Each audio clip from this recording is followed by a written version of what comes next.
নমস্কার বন্ধুরা, এসে গেছি আজকে নতুন ভিডিওতে। আর আপনাদের জানাই আমাদের চ্যানেলটিতে স্বাগত।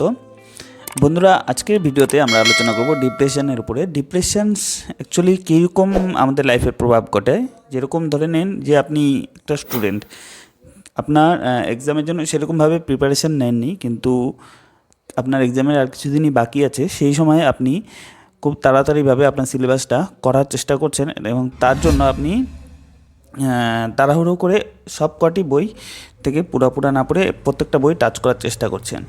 তাতে আপনার কোনো কিছু ভালো করে শেখা হচ্ছে না। অথবা আপনার পাবলিক স্পিকিং করতে হবে, বা আপনার যে স্টেজ ফিয়ারটার জন্য আপনি সেই পাবলিক স্পিকিং করলেন না, যেখানে সবার চারজনের সামনে আপনাকে কিছু বলতে হবে, সেই জায়গায় নিজেকে স্থাপন করলেন না। তাতে আপনার কি হয় যে আপনার স্কিলটা ডেভেলপ তো হলোই না, আর আপনি ভয় পেয়ে নিজেকে কিন্তু নিজের যেটা পছন্দের কাজ সেখান থেকে আপনি নিজেকে দূরে সরিয়ে ফেললেন। তো এই সমস্ত ডিপ্রেশন জনিত কারণে আমরা কিন্তু জীবনে আমাদের সেটা যদি আমাদের উপরে যদি অ্যাকচুয়ালি কর্তৃত্ব করতে দিই বা আমাদের উপরে প্রভাব ফেলতে দিই, তাহলে আমরা নিজেরা কিন্তু পিছিয়ে যাব। তা আমাদের মনের মধ্যে বা আমাদের মধ্যে অসীম শক্তি আছে, যেটাকে আমরা যদি ব্যবহার করি, তাও এটা কালের সময়ে সময়ে এটা আমাদের থেকে দূরে সরে যাবে। কোনো সময় আপনি দেখবেন, যখন আপনি নিজে সকালে ঘুম থেকে উঠছেন, আপনার মনের মধ্যে যদি আগের দিন কিছু হয়ে থাকে বা কিছু আপনার সাথে যদি খারাপ কিছু ঘটনা হয়ে থাকে, তা আপনার সকালে উঠে খুবই উইক মনে হবে। চোখে যদি আয়নায় যদি দেখেন যে আপনার চোখ লাল হয়ে আছে, আর আপনার যে চোখের জলে যে বেরিয়েছে সেটার জন্য দাগও আপনার চোখের কোণায় লেগে আছে, আপনার চুল উস্কো হয়ে আছে, আপনার স্কিনও আপনার যে একটা ড্রাইনেস হয়ে আছে। তো মনের মধ্যে অনেক চিন্তা আপনার ঘোরাফেরা করছে, যেটা আপনি সেটার জন্য কিছু তৈরি করেননি, সেটা অনবরত চলছে। আপনি নিজেকেও উইক ফিল করছেন, কিন্তু আপনার পরবর্তী কাজের জন্য আপনাকে যেতেই হবে। লাইফের জন্য আপনি যে কাজগুলি করছিলেন নিজের লাইফ চালানোর জন্য, সেই কাজটি আপনাকে যেতেই হবে। তাই আপনাকে আপনার লিভিং তো করতেই হবে, এই সমস্ত নিয়ে করতে হবে, সেটাই আপনাদের কাছে বড় চ্যালেঞ্জ। অ্যাকচুয়ালি ডিপ্রেশন কোনো সময় আমাদের মানসিকভাবে শক্তি করে তোলে। সেটাকে সামলানোর জন্য আপনাকে ততটুকু নিজেকে তৈরি করতে হবে, তবেই না আপনি আরও বড় বড় চ্যালেঞ্জ যেতে পারবেন। আর যদি প্রথম চ্যালেঞ্জেই সাধারণভাবেই আপনি যদি ভয় পেয়ে যান, তাহলে আপনি সেটাকে কীভাবে করে পরের চ্যালেঞ্জ বা আরও বড় বড় যেগুলো আপনার জীবনে মোড়গুলো আসবে, তাতে আপনি কীভাবে করে অতিক্রম করবেন। বেশিরভাগ ক্ষেত্রে আপনাদের যখন হয়, যেটা যে আমাদের সেই সময় যে এই জিনিসগুলি আমরা করার জন্য নিজেদেরকে তৈরি রাখি না, এগুলো হঠাৎ আমাদের কাছে আসে। এই খারাপ সময়গুলো আমাদের কাছে হঠাৎ আসে, আর আমরা তার জন্য তৈরি থাকি না বলেই এই নিজেদের মধ্যে মনে হয় যে কেন আমি এই সময়ের মধ্যে আসলাম, বা কেন এই সময়গুলি আমাদের জীবনে আসে, যেগুলোর জন্য আমি কোনোদিন তৈরি না, বা আমি কিভাবে হলো এটাও জানি না। আমাদের চোখের মধ্যে অনেক রাগ দেখা যায়, যে আমাদের কোনো লোক যদি আমাদের সাথে খারাপভাবে ব্যবহার করে, সেই রাগ লোকের প্রতি যতটুকু না থাকে, আমার নিজের প্রতি তার থেকে বেশি থাকে। কারণ আমি তাকে উত্তর দেওয়ার জন্য অনেক কিছু ছিল, যেটা আমি এখন মনে মনে ভাবছি, কিন্তু তাকে সেই সময় আমি কেন বলিনি। কারণ সেই সময় তাকে আমি যদি এই কথাগুলি বলতাম, তাতে হয়তো তার মনে লাগতো, বা আমার কথাটা সেখানে যথাযথ উত্তর হতোও কি না সেটা সম্বন্ধেও আমরা কিন্তু জানি না, বা সেই কথাটি শোনার জন্য তৈরি ছিল কি না। এই জন্য আমরা সেইখানে আমাদের কথাগুলো রাখতে চাই না।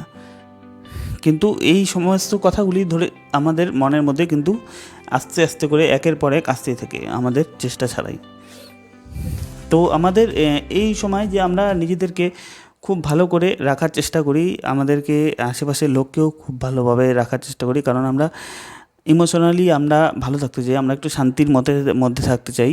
কিন্তু আমাদের আমাদের যে চারপাশের লোকেরা আছে, তাদের যে এই কথাগুলো, আমাদের ছোট ছোট কথাতেই আমাদের মনের মধ্যে অনেক প্রশ্ন তুলতে থাকে। তাদের কথা আমরা সোজাসুজি প্রশ্ন তুলি না, কিন্তু মনে মনে বলি, তারা এই সমস্ত কথাগুলি কেন বললো, কেন এই কথাটি তার বলাটা হয়তো উচিত ছিল না, সেটা কি আমার জন্যই বললো, সে সেখানে না থাকাটাই উচিত ছিল। এরকম ধরনের পরিস্থিতিগুলো আমাদের মনের মধ্যে আসে। আমরা অগাধ পরিশ্রম করি যেন আমরা যেন এই সমস্ত কথাগুলি যেন না শুনতে হয়, বা আমরা তাদেরকে যে লোকের যে এক্সপেকটেশন সেই অনুযায়ী আমরা চলার চেষ্টা করি। লোকেরা আমাকে যেন খারাপ না বলে, কিন্তু তারা একের পর এক সেই সময় আমাদের ফিডব্যাক খারাপই দিতে থাকে, এই যা আমাদের আরও বেশি কিন্তু জীবনের প্রতি কিন্তু মনোভাব খারাপ করে তোলে। আমরা নিজেদেরকে আরও একা হয়ে যাই। তো আমাদের আশেপাশের যারা লোকেরা আছে, যারা আমাদের প্রিয়জন, তাদেরকে আমরা আমাদের সেই সময় পাশে থাকার জন্য নানান রকমভাবে কথা বলার জন্য চেষ্টা করি, কিন্তু তারা আমাদেরকে ততটুকু বুঝতে পারে না। আর আমরা মনে হয় যেন আরও নিচে চলে যাচ্ছি, একের পর এক আমাদের যে স্টেপ আরও নিচে চলে যাচ্ছে, আমরা একা হয়ে যাচ্ছি, আমরা দুশ্চিন্তায় পড়ে যাচ্ছি। দুশ্চিন্তাতে পড়াতে সেখানে যে আমাদের যে রাস্তা সেই সময় খুঁজে পাই না, আর অন্যদেরকেও আমাদের সাথে রিকোয়েস্ট করে আমরা সাথে পাই না, কারণ তারাও জীবনে অনেক রকম কাজ নিয়ে ব্যস্ত আছে। তাদের কাছে এতটাও সময় নেই যে আমরা কোন সময় একটা খারাপ পরিস্থিতির মধ্যে দিয়ে যাচ্ছি, যেটা তাদের কাছে ভালো করে আসেও না, আর ভালো করে গেলেও তারা সেটা নিয়ে অতটা গায়ে লাগায় না, এটা সাধারণভাবে হয়ে যাবে বা ঠিক হয়ে যাবে, এরকম একটা উত্তর দিয়েও চলে যায়। তাই এখানে সবথেকে গুরুত্বপূর্ণ কথা যেই ভিডিওতে আমি বলতে চলছি, যে কোনো কিছুই আপনাকে এই পৃথিবীতে বাঁচাতে পারবে না, আর কোনো লোক আপনাকে এই পৃথিবীতে আপনার থেকে ভালো করে আপনাকে বুঝতেও পারবে না। আপনাকে যদি বুঝতে কেউ পারে সেটা হচ্ছে আপনি নিজেই, আর আপনাকে যদি নিরাশার থেকে হতাশার থেকে কেউ তুলতে পারে সেটা আপনার যে নিজস্ব যে কথা বা নিজেকে যা বলেন সেটাই আপনাকে বাঁচাতে পারে, অন্য কেউ বাঁচাতে পারে না। তাই আপনার যে কথাবার্তাগুলো যে নিজেকে বলেন, যে সবসময় খারাপ কথা তারা যদি অন্যর কাছ থেকে শুনতেও হয়, তাতে আপনি কেন খারাপ কথা বলতে থাকবেন সবসময়? আপনাকে নিজের যে কথাগুলো আপনাকে ভালো লাগায় সেই কথাগুলি আপনি নিজের কাছে বলুন। আপনার যেই জিনিসগুলি ভালো লাগে সেই জিনিসগুলি বলুন। আপনি যে মানুষের জন্য কোনো কিছু যদি সবসময় করে আছেন, যেটা নিঃস্বার্থভাবে করেছেন, সেই কথাটি আপনি নিজের কাছে বলুন। সেটা আপনাকে কেউ যদি না বলুক, কিন্তু আপনি তো নিজেকে বলতেই পারেন। এই জিনিসগুলি আপনার মনের মধ্যে কিন্তু এটা ভালো একটা ভাব জাগাবে। তো এইভাবেই চলতে চলতে আমাদের জীবনের যে আরও অধ্যায়গুলো আছে সেই অধ্যায়গুলো খুলতে থাকবে, যেগুলো আমরা ডিপ্রেশনে পড়ার জন্য আমাদের কাছে আসে না। আমাদের যে নিজস্ব যে বাঁচার জন্য যে নিজস্ব জায়গা আছে, নিজের যে পছন্দের জায়গা, সেই জায়গাগুলো আপনার কাছে আসবে। সেগুলোর কথা ভাবুন। আপনি যে আপনাকে কতটা ভালোবাসেন সেটাও বলুন। আপনার যে বারে বারে নিজেকে যে প্রশ্ন করা এই কথাগুলির জন্য, যে আমাকে কী কারণে বললো, সেই প্রশ্নগুলি আপনি নিজেকে কেন করছেন এটাও একটু চিন্তা করুন। এটা তো কোনোভাবেই আপনাকে নিজেকে প্রশ্ন করার দরকার নেই। আপনার পাস্টে কী হয়েছে সেটাকে আপনি কি বদলাতে পারবেন গিয়ে? সেই পাস্টের কথা কিন্তু আপনি ক্রমাগত ভাবছেন। আপনার বরঞ্চ এর সময় এটা ভাবতে পারেন যে আমার এই সময়টি খারাপ যাচ্ছে, কারণ এর থেকে ভালো সময় আমার এগিয়ে আসছে। সেই এগিয়ে আসার সময়টা, কারণ কোনো কিছু ভাঙ্গন বা কোনো হতাশার পরেই কিন্তু একটা ভালো সময় আসে, কোনো কিছু ভাঙ্গনের পরে একটা নতুন কিছু গড়ে। তাই এই সময়টা একটা সন্ধি মুহূর্ত, এখানে আপনি নিজেকে খুশি রাখুন। আর নিজের যে পরবর্তী যে স্বপ্ন আপনার কাছে চলে আসছে, যেটা আপনি কোনোদিনও সেই জীবনযাপনটি করেননি, যেটা আপনার পছন্দের, সেইখানে যিনি আমি ভালোভাবে পারফর্ম করতে পারেন তার জন্য রেডি হন। নিজের মানে বেঁচে থাকা যে জীবনটা সেটাকে উপভোগ করার জন্য রেডি থাকুন। আর এইভাবে করে আপনি নিজের যে বাবা মায়ের কাছে নিজের প্রতিশ্রুতি দিয়েছেন ছোটোবেলায়, যেটা আপনার স্মৃতির যে সৌন্দর্যগুলি আছে, যেখানে আপনি ছোটোবেলায় সময় কাটিয়েছেন, সেই যে কত ভাবনা চিন্তা, যেটা আপনি মা বাবার কাছে বলেছেন যে আমি এটা হয়েই ছাড়বো, বা আমার এই কাজটি আমার জীবনের সবথেকে বড় প্রধান হবে, যে আমি তোমাদেরকে আমার নিজের স্বপ্ন পূরণ করে দেখাবো, সঙ্গে তোমাদেরকেও ভালো রাখবো, কারণ তোমরা আমাকে অনেক কষ্ট করে মানুষ করেছো।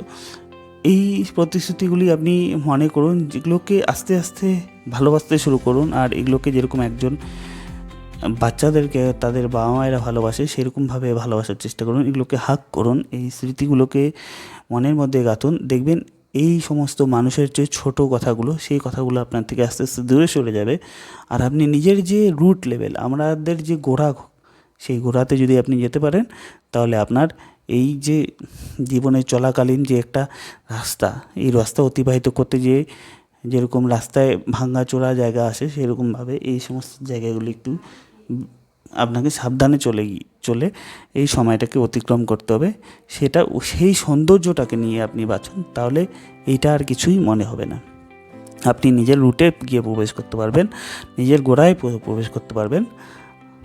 যেগুলো ছোটোবেলায় নিজের জন্য স্বপ্ন করেছেন, সেগুলোর কথা আপনার মনের মধ্যে আসলে আপনি নিজেকে অনেক সুখী মনে করবেন। আর এই জীবনটা একটা সুখীভাবে কাটানোর জীবন, এতে কোনো দুঃখ বা ভাবনা চিন্তা নিয়ে এত ভাবার কথা নয়। আপনাকে বাস পারফর্ম করতে হবে, পারফর্ম করাটা আপনার কাছে আপনার দায়িত্ব। এইরকমভাবেই আমাদের জীবনটা কাটতে হবে, আর আপনি আস্তে আস্তে খুব সুন্দর হয়ে উঠবেন। আমি এটা বিশ্বাস করি, আপনি নিজের জীবন খুব ভালোভাবে কাটাতে পারবেন। তো বন্ধুরা, এই ভিডিওটি আমাদের ডিপ্রেশনের উপরে ছিল, যেটা আমাদের জীবনে একটা নিজের ধারণাটাকে বা নিজের যে সময়টাকে আমরা কাটাবো, তার জন্য আমাদের পারদর্শী করে। আমরা যে ধীরে ধীরে বড় হচ্ছি, আমাদের কাছে বড় বড় চ্যালেঞ্জ আসবে, সেটাকে কাটানোর জন্য আমাদেরকে খারাপ সময়ের মধ্যে দিয়ে গিয়ে আমাদেরকে ভালো করে, এটা কোনো আমাদের খারাপের জন্য নয়, এটার সঙ্গে বাঁচতে শিখুন, এটাকে হ্যান্ডেল করতে শিখুন। এটা যেন আপনাকে হ্যান্ডেল না করতে যায়। আপনি তাকে, আপনার ডিপ্রেশনকে, আপনার অসুবিধাকে হ্যান্ডেল করুন, আর নিজেকে দেখিয়ে দিন যে আপনি এই পৃথিবীতে একটা ওয়ারিয়রের মতন জীবন কাটিয়েছেন, একটা যোদ্ধা হিসেবে জীবন কাটিয়েছেন। একজন ভীত হয়ে জীবন থেকে সরে গিয়ে নিজেকে কাটানোর জন্য নয়, একজন যোদ্ধা হয়ে নিজের যে লক্ষ্য, নিজের যে ধর্ম বা নিজের যে মনের মধ্যে যে প্রতিশ্রুতি করেছেন ছোটোর থেকে, সেটাকে উজ্জীবিত করার জন্য এই পৃথিবীতে নিজেকে তৈরি করেছেন। আর আপনার জীবন আপনার কাছে একটা আলোকিত সময়ের মতন এই আপনার কাছে শেষে এসে আপনাকে ফ্ল্যাশ লাইট দেখাবে, ফ্ল্যাশব্যাক দেখাবে, আর আপনি এই পৃথিবীতে খুব সুন্দরভাবে হাসি মুখে যেতে পারবেন। আর এটাই আমাদের জীবনের সবথেকে বড় প্রাপ্তি, এর থেকে বড় প্রাপ্তি আর কিছুই হতে পারে না। চলুন বন্ধুরা, আজকের ভিডিওটি এতটুকু ভিডিওতেই আমার অনেক বড় আমি জীবনে যেটা উপলব্ধি, সেটা আপনাদের সাথে শেয়ার করলাম। আপনাদের এই ভিডিওটি কেমন লাগলো আপনারা অবশ্যই জানাবেন। পরবর্তী ভিডিওতে আবার দেখা হবে, কিন্তু যদি আপনাদের ভালো লাগে লাইক ও সাবস্ক্রাইব করবেন, আর আমাকে এই ভিডিওগুলি করার জন্য উৎসাহিত করবেন। চলুন, ধন্যবাদ। পরবর্তী ভিডিওতে আবার দেখা হবে, আপনারা ভালো থাকবেন।